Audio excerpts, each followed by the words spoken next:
Bonjour, c'est Jean Sinot du studio Photomode à Québec. Bien, on a vu en juin dernier Nikon annoncer deux objectifs macro, soit le 50 mm et le 105 mm, tous deux d'ouverture 2.8. Et aujourd'hui, je vous présente le 50 mm macro 2.8. Et un petit peu plus loin, je vais vous expliquer les raisons pourquoi je me suis tourné vers le 50 mm plutôt que le 105 mm. Bon, tout d'abord, qu'est-ce qui est compris avec l'objectif? On va avoir naturellement les bouchons avant et arrière de l'objectif. On va avoir une pochette souple et également, on va avoir un petit parasoleil, et c'est assez surprenant lorsqu'on le voit pour la première fois, de 46 mm. Et la raison est très simple, c'est parce que lorsqu'on est en position macro avec l'objectif, bien, l'objectif, une partie de l'objectif du barillet va sortir et à ce moment-là, si on avait un gros parasoleil, bien, ça couperait la lumière sur le sujet puisque l'objectif de 50 mm va avoir un rapprochement de très très proche lorsqu'on est un grossissement de 1 pour 1 parce que cet objectif-là, tout comme le 105 mm, offre un rapprochement d'1 pour 1. Donc, voilà la raison du petit parasoleil. Au point de vue des caractéristiques, bien écoutez, c'est un objectif qui est tropicalisé, donc il n'y a aucun problème pour aller sous la pluie, sous la neige. Je l'ai essayé et vraiment ça fonctionne très très bien. On va avoir deux interrupteurs sur l'objectif. Le premier qui est celui qu'on retrouve sous tous les objectifs de série Z, soit un interrupteur pour passer en mode autofocus, soit automatique ou manuel. Et on va avoir un interrupteur pour sélectionner la position macro. Donc, cette position-là, c'est vraiment intéressant d'avoir sur les objectifs macro parce que ça l'empêche l'objectif d'aller à l'infini et revenir au plus proche et ainsi de patiner. Donc, vraiment, lorsqu'on utilise en mode macro, bien, on va venir à ce moment-là mettre le sélecteur dans la position de mode macro. L'objectif est de 50 mm, donc c'est si on peut dire, un objectif standard avec ce qui se rapproche le plus de la vision humaine. Il n'est pas stabilisé, donc la stabilisation se fait directement dans le boîtier. L'objectif, lui, n'a pas de VR d'intégrer.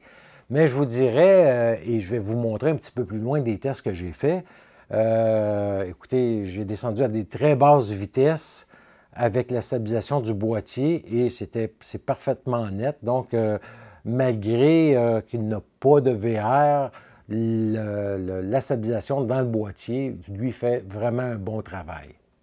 L'objectif a un diaphragme de 9 lamelles et un poids de 260 grammes seulement. Donc, ça en fait vraiment un objectif très léger et très compact, donc qui peut être apporté dans le sac sans prendre beaucoup d'espace. L'autre chose qu'il faut savoir à propos des objectifs macro, c'est lorsqu'on travaille en position macro, bien l'ouverture à sa plus grande, qui est de 2.8, n'est plus 2.8 plus qu'on se rapproche du sujet. Donc, exemple, si je suis à 1 pour 1 de grossissement, donc à la distance minimum de rapprochement de l'objectif, l'ouverture la plus grande passera de 2.8 à 5.6. Et c'est comme ça avec tous les objectifs, autant le 105 mm et chez Canon, c'est la même chose. Donc, c'est la conception des objectifs macro qui est conçue ainsi. Donc, c'est bon à savoir et ce n'est pas un défaut de l'objectif si on voit notre ouverture changer lorsqu'on passe en mode macro. De toute façon, lorsqu'on travaille vraiment en photo macro, bien, on essaie de travailler à des petites ouvertures, donc plus près de 22 que de 2.8. Donc, ça n'en fait pas vraiment un problème à ce niveau-là. Il faut aussi faire la distinction entre la photo de rapprochement et la photo macro. Et c'est une des raisons pourquoi que je me suis tourné vers le 50 mm plutôt que le 105 mm. C'est-à-dire que lorsqu'on fait de la macro-photo, c'est vraiment de venir grossir dans un rapport de 1 pour 1, soit un insecte ou un objet ou peu importe. Alors que la photo de rapprochement, bien, c'est plus, je vous dirais, des photos de produits ou encore des photos de plats alimentaires. Et c'est souvent ce genre de photos-là, pour moi, que j'ai le plus de demandes. Donc, voilà une des raisons pourquoi j'ai choisi le 50 mm. L'autre raison, c'est parce que je possède déjà un 85 mm, comme vous le savez, qui est excellent pour le portrait. Et le 105 mm bien, se rapproche beaucoup de la longueur de focale du 85 mm. Et je préfère quand même le 1.8 au 2.8 pour le bokeh du 85 mm. Et aussi, comme je vous disais, bien, le poids, c'est un autre facteur qui vient affecter la différence entre les deux objectifs. Par exemple, le 50 mm, on a un poids de 260 grammes, comme je vous disais, contre 630 grammes pour le 105 mm. Et on voit là qu'il est beaucoup plus volumineux que le 50 mm. Donc, c'est une chose à considérer. Et pour moi, comme je vous disais, il faut vraiment le voir en personne, cet objectif-là, parce qu'il est vraiment léger, très petit. Je vous dirais, c'est à peine plus gros pour ceux qui connaissent la série F du 50 mm 1.8 qu'on a dans la série F. Et très léger, donc vraiment très agréable à utiliser. Également, l'objectif, le devant de l'objectif, la lentille externe, bien, elle est traitée au fluorine, donc ça repousse les éléments comme la poussière, l'eau, et c'est beaucoup plus facile à nettoyer. Et qu'est-ce qu'il faut savoir également, c'est que l'objectif, lui, contrairement aux objectifs qu'on avait anciennement, où lorsqu'on jouait avec la bague de mise au point, on voyait l'objectif, bon, le baril sortir et rentrer. Celui-ci, ça ne le fait pas parce que c'est motorisé, l'autofocus est motorisé, et je vous montre la raison. Donc, si on veut vraiment voir l'objectif, comment il travaille, il faut vraiment, à ce moment-là, le monter sur le boîtier et mettre notre boîtier à on. Et lorsque on fait la mise au point en mode macro, bien à ce moment-là, comme je vous expliquais tantôt, c'est ici qu'on va voir l'interne de l'objectif sortir et avec l'échelle pour nous indiquer le rapport de grossissement. Et c'est vraiment agréable lorsqu'on travaille en mode macro. La bague, on a vraiment un très beau jeu, donc la mise au point est vraiment précise. Donc, ce n'est pas rapide de passer d'une distance à l'autre et c'est vraiment agréable, je vous le dis, je l'ai essayé. Et un petit truc, en tout cas que moi j'ai découvert, parce que ça faisait un petit bout que je n'avais pas eu d'objectif macro, bien écoutez, les tests qu'on va voir ensemble, je les ai effectués en AFC, c'est-à-dire en autofocus continu, à pleine ouverture, à petite ouverture, j'ai tout essayé. Et je vous dirais que j'avais un suivi de l'autofocus vraiment très, très précis. Et j'ai eu peu de déchets, donc vraiment très surpris là, de l'autofocus en mode macro avec cet objectif-là. Donc vraiment un plus. Et le 105 mm, à ce que j'ai entendu, est vraiment sur la même philosophie au point de vue de la construction et de la réactivité de l'autofocus en mode macro.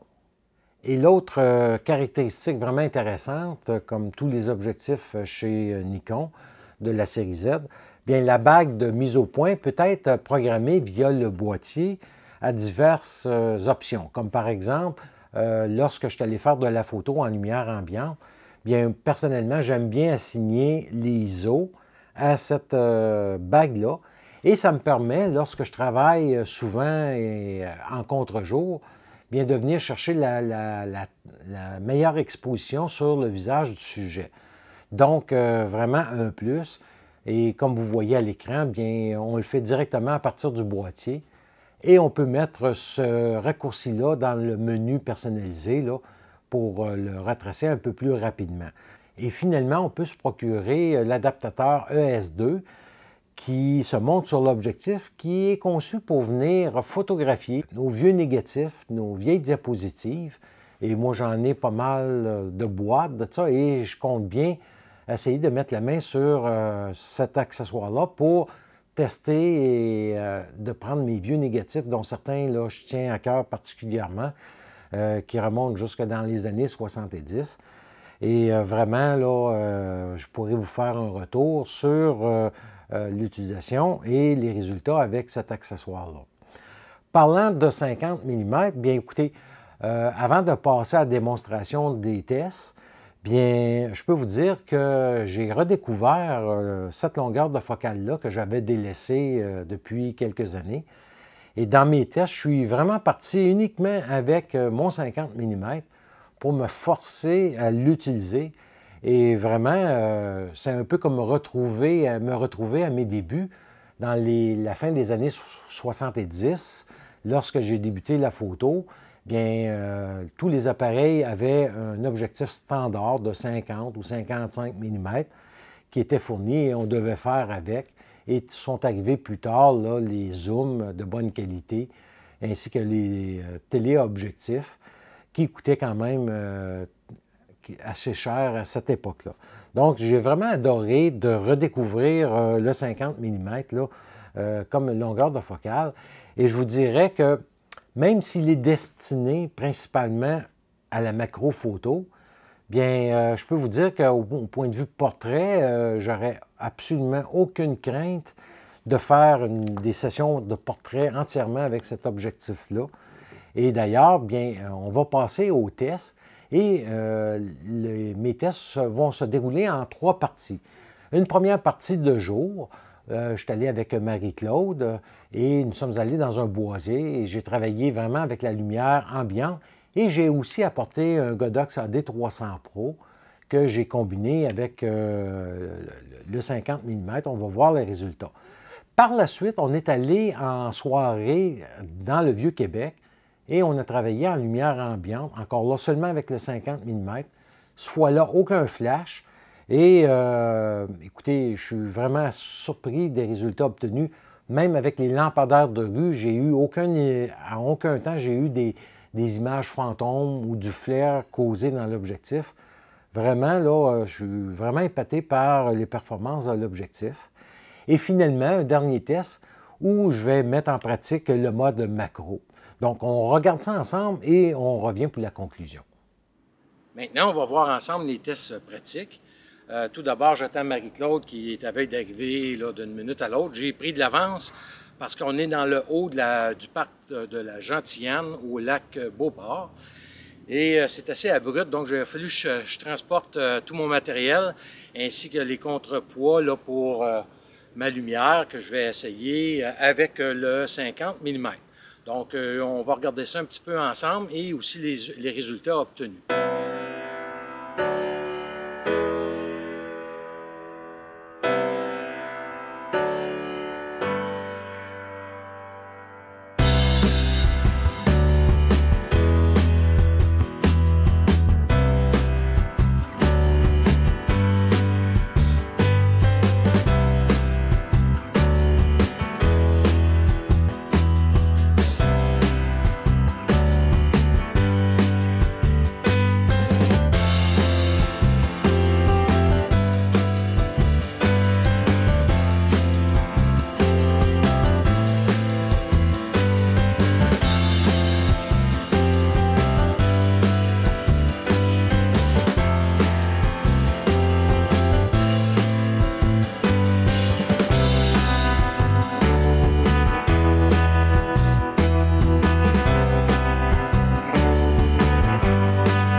Alors, le 50 mm, bien, c'est vraiment un challenge de travailler avec cet objectif-là parce que contrairement à un zoom où la longueur de focale, on peut varier, là, on doit se déplacer.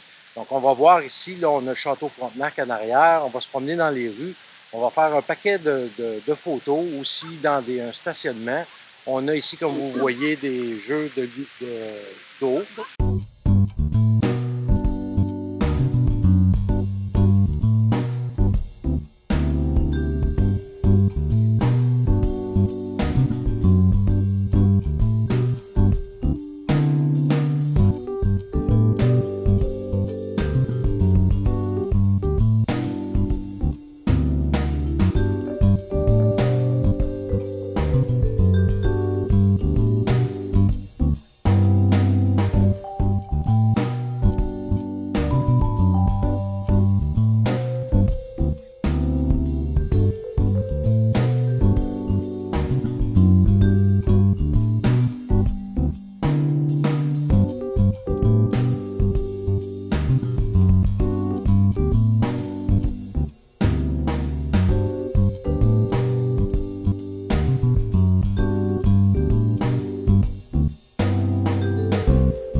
On se retrouve au parc des Moulins à Charlesbourg.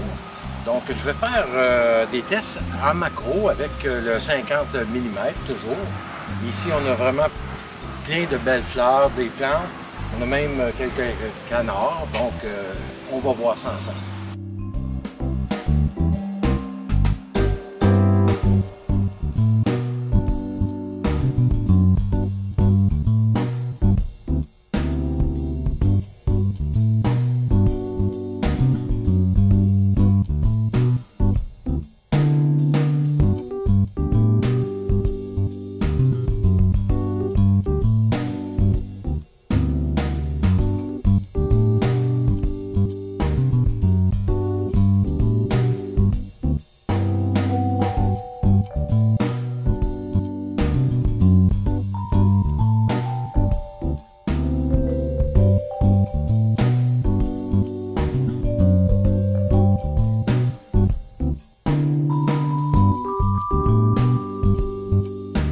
Alors, comme vous voyez, c'est vraiment extraordinaire comme endroit. On a même des chutes et la variété de plantes, là, vraiment, ça vous permet d'essayer autant des petites ouvertures que de grandes ouvertures. Bref, on continue.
Comme vous voyez, bien écoutez, il n'y a rien à redire sur l'objectif comme tel. Vraiment une performance excellente.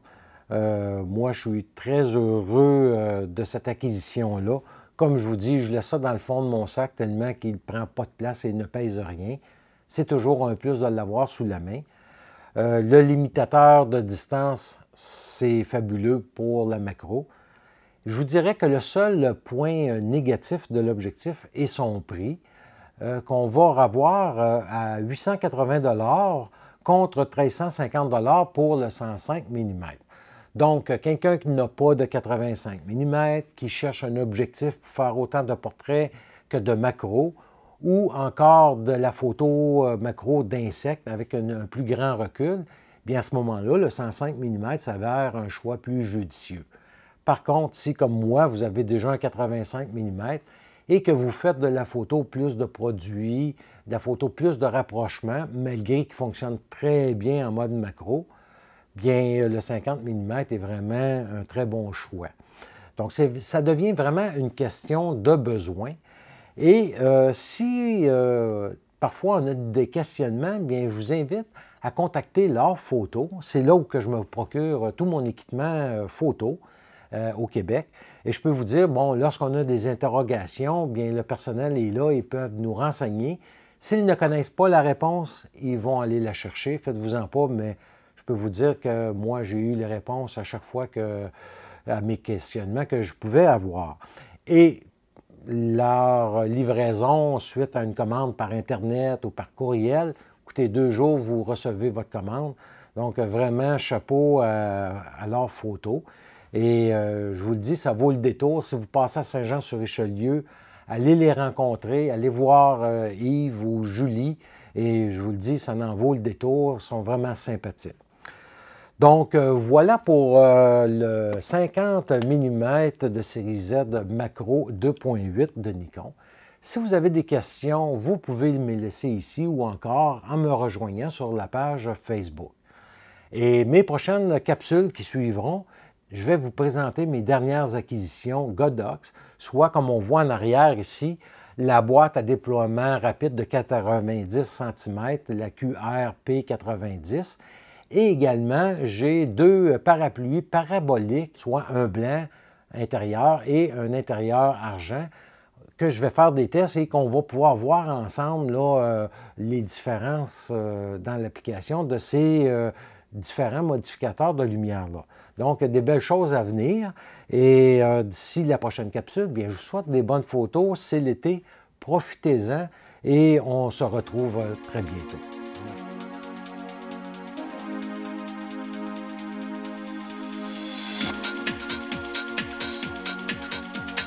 Ooh.